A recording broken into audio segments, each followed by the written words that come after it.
ำยังไงในสัญญาที่เคยตกลงไม่ด้วยกันลองคบกันดูฉันคิดว่าคงทำได้ไม่เสียใจที่ทำอย่างเขาไม่ได้ถูกยกโทษเธอแล้ววันผ่านไปหมดเลยหมดใจไปรักเธอพร้อมกันที่เธอรู้แล้วว่าฉันยังไม่ใช่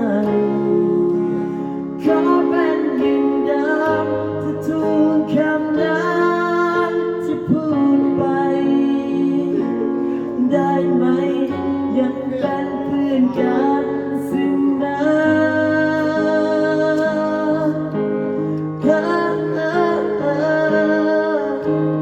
เจ็บขนาดนี้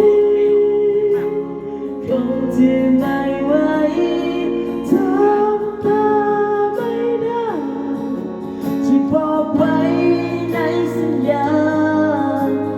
อาจจะลมหายไปไม่ต้องตามหาขอเวลาให้ฉันตอนนี้ยังคบกันไม่ได้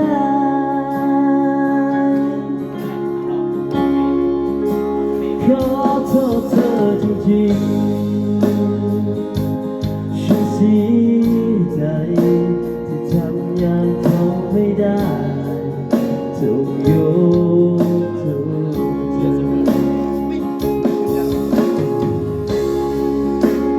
ฉันมันผิดเองหมดเลยหมดใจที่รั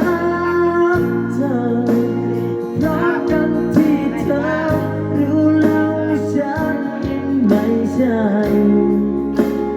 ขอเป็นอย่างเดิมถ้าทุกคำนั้นที่พูดไปได้ไหมยังเป็นเพื่อนกันซึ่งมัน